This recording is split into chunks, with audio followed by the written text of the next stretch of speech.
Halo Sobat Damai, jumpa lagi dalam acara BNPT Update yang akan memberikan sejumlah informasi terkini seputar kegiatan dan program kerja Badan Nasional Penanggulangan Terorisme bersama saya, Indira Dewi.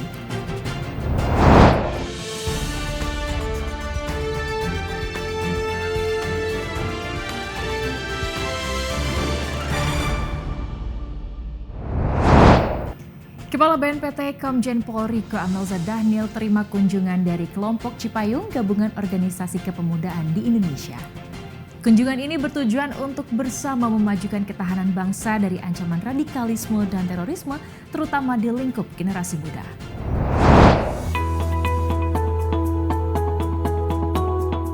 Senin 12 Juni 2023, Kepala BNPT Komjen Pol Riko Amelza Dhanil didampingi pejabat tinggi media menemui sejumlah organisasi kepemudaan, diantaranya Pergerakan Mahasiswa Islam Indonesia atau PMII dan Gerakan Mahasiswa Kristen Indonesia GMKI yang tergabung dalam kelompok Cipayung.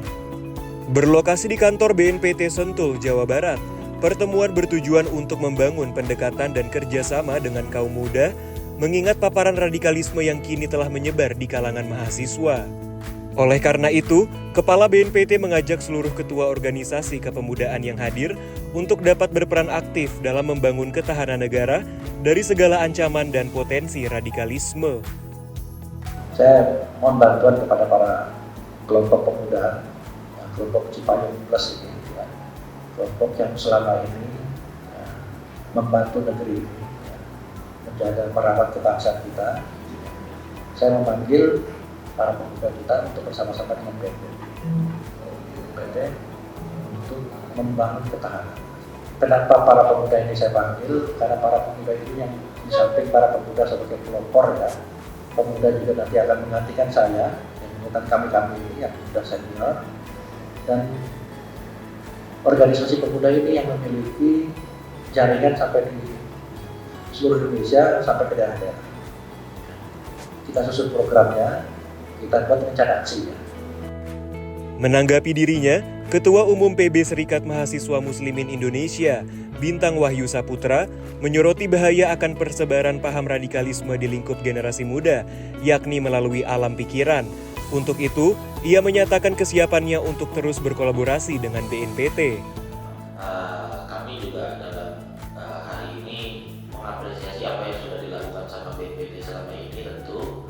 Nah, cuma kita melihat bahwa peran dari BNPT tentu akan lebih optimal lagi apabila harapan kami bisa berkolaborasi bersama kami. Melihat tentang radikalisme ini adalah penyelesaiannya melalui pemikiran, kami selaku ketua-ketua organisasi dari kelompok Cipayung Plus juga siap bersedia berkolaborasi dengan BNPT RI dalam menjaga keamanan ketertiban, khususnya dalam radikalisasi yang ada di Indonesia. Senada dengannya, Wakil Sekretaris Umum PB Gerakan Mahasiswa Kristen Indonesia, Elsyetiti Halawa, menyampaikan pentingnya penguatan nilai-nilai Pancasila melalui salah satu program kerja yang dicanangkan dalam rangka menjaga persatuan dan kesatuan di tengah keberagaman anak bangsa. Dan mewakili teman-teman PB GMKI, Ketua Umum di Tribun Tol yang saat ini ada di Jayapura, kami siap mendukung program yang dilakukan oleh BNPT. Kebetulan ada Ketua Bidang Aksi dan Pelayanan saya, Pak Bambranto Pasanibu, saat ini sedang gencar dengan program Pancasila Fest. Dan memang itu adalah salah satu program yang saat ini sedang dilakukan, yang mana juga untuk mempertahankan nilai-nilai Pancasila. Karena korban begitu banyak di Papua. Karena saya melihat bahwa kita bukan melawan negara lain, TNI, Polri, kita lagi melawan sesama anak bangsa. Kedepan, BNPT berencana luncurkan rencana aksi untuk melawan radikalisme di lingkup generasi muda dengan menggandeng kelompok Cipayung bertepatan dengan hari ulang tahun BNPT ke-13 pada Juli 2023 mendatang.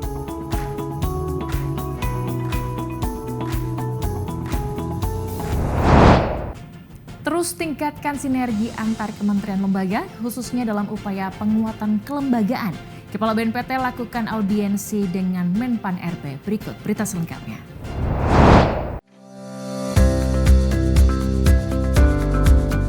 Dalam rangka penguatan kelembagaan BNPT, Kepala BNPT Komjen Pol Riko Amelza Daniel lakukan pertemuan dengan Menteri PAN-RB Abdullah Azwar Anas di kantor Kementerian PAN-RB Jakarta Selatan.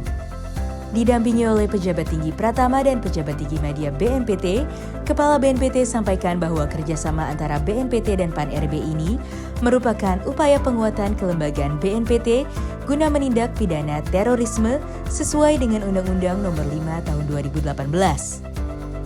Insya Allah dengan bimbingan dan arahan Bapak Menpan RB, penguatan kelembagaan BNPT ini akan berjalan sesuai dengan prosedur, sesuai dengan arahan Bapak Presiden, ya, semakin efisien, semakin efektif tentunya dalam bekerja, dalam melindungi rakyat Indonesia terhadap bahaya ideologi kekerasan.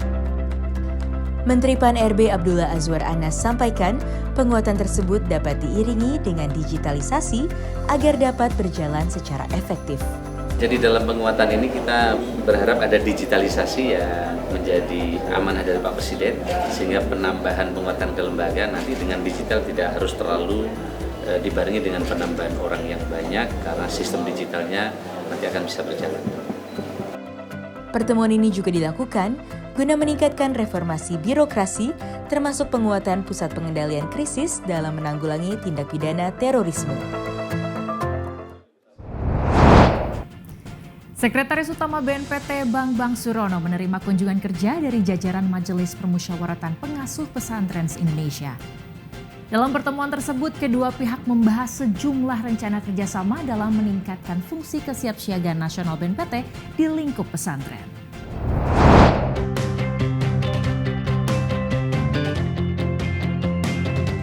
Berlokasi di kantor BNPT Jakarta Pusat, Sekretaris Utama BNPT Bambang Surono didampingi Direktur Pencegahan BNPT Profesor Irfan Idris temui jajaran Majelis Permusyawaratan Pengasuh Pesantren se-Indonesia atau yang dikenal dengan MP3I pada 14 Juni 2023. Pertemuan digelar dalam rangka meningkatkan sinergi antara BNPT dan para pengasuh pondok pesantren agar dapat bersama menjauhkan para santri dan santriwati dari paparan radikalisme dan terorisme, sekaligus menciptakan lingkungan yang kondusif, terutama jelang pemilu 2024.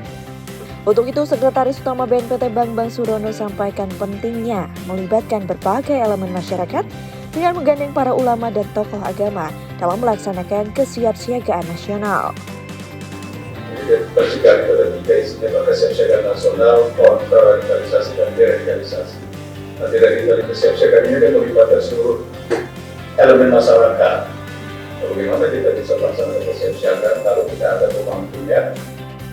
Menanggapi dirinya, Sekretaris Jenderal MP3I, Sofiullah Muzammil, sampaikan pentingnya kolaborasi antara BNPT dan MP3I, yakni kedua pihak dapat saling menjaga keamanan bangsa dan negara sesuai bidangnya.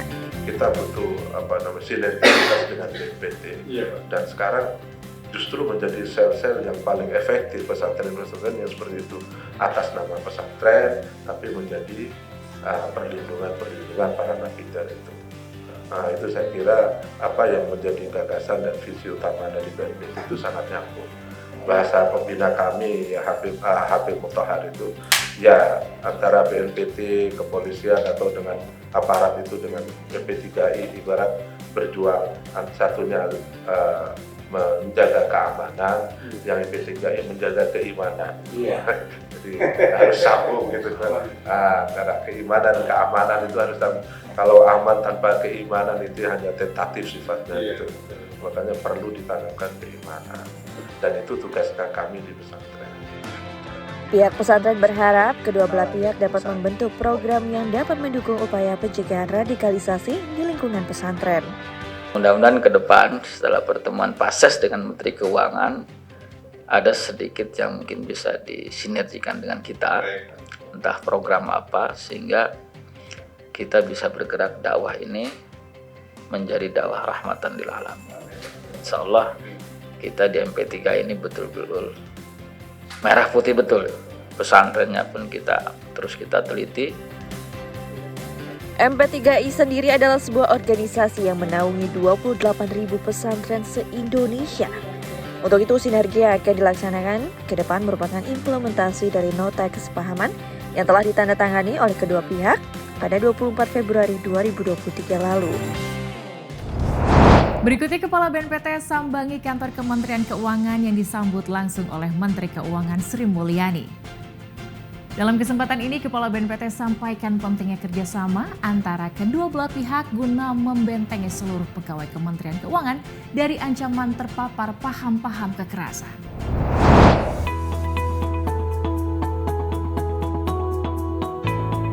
Kepala BNPT Republik Indonesia Komjen Pol Rico Amelza Daniel lakukan kunjungan ke Kementerian Keuangan Republik Indonesia yang berlokasi di Jakarta Pusat pada 13 Juni 2023. Disambut oleh Menteri Keuangan Sri Mulyani Indrawati, kedua pihak membahas mengenai beberapa bentuk kerjasama, diantaranya terkait sosialisasi pencegahan tindak pidana terorisme, serta pencegahan tindak pidana pencucian uang pendanaan terorisme kepada seluruh pegawai di lingkungan Kementerian Keuangan. Kepala BNPT turut sampaikan pentingnya kerjasama dalam bidang pertukaran data dan informasi, serta peningkatan kapasitas sumber daya manusia guna membentengi seluruh pegawai Kementerian Keuangan dari ancaman paparan paham-paham kekerasan. BNPT berkomitmen penuh dalam mengisi ruang digital dengan pesan perdamaian, toleransi, dan anti terhadap kekerasan. Hal tersebut disampaikan oleh Kepala Biro Perencanaan Hukum dan Humas BNPT, Brigjen TNI Rudi Widodo, saat menerima penghargaan Lembaga Humas Terbaik kategori Lembaga Pusat dalam acara Indonesia GPR Awards 2023. Kepala Biro Perencanaan Hukum dan Humas BNPT, Brigjen TNI Rudi Widodo menerima penghargaan Lembaga Humas Terbaik kategori Lembaga Pusat dalam Indonesia GPR Awards 2023 pada 16 Juni 2023. Dalam kesempatan ini, dirinya sampaikan apresiasi sekaligus harapannya agar BNPT terus berinovasi dalam mengedukasi masyarakat, memperkuat upaya kontra propaganda, dan aktif menyuarakan pesan perdamaian di ruang digital sebagai bentuk perlawanan terhadap ancaman terorisme.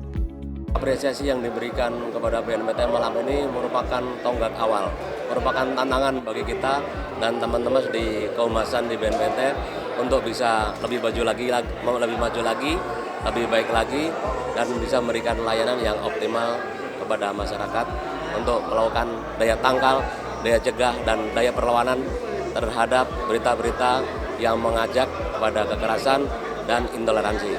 Tentunya dengan adanya era digitalisasi, teknologi informasi tentunya akan melakukan penguatan dengan berbagai cara menggunakan melalui media-media, melalui digitalisasi untuk mengisi ruang digital dalam memberikan edukasi kepada masyarakat agar bisa memahami mana yang baik dan mana yang tidak baik, dan tentunya kita berharap bahwa Humas ke depan lebih maju lagi.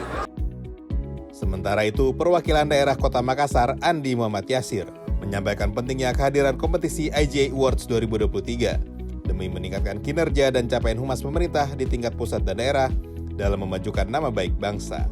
Pemerintah Kota Makassar mengapresiasi penyelenggaraan IGA 2023 sebagai barometer pencapaian tertinggi kinerja kehumasan pemerintah sepanjang tahun.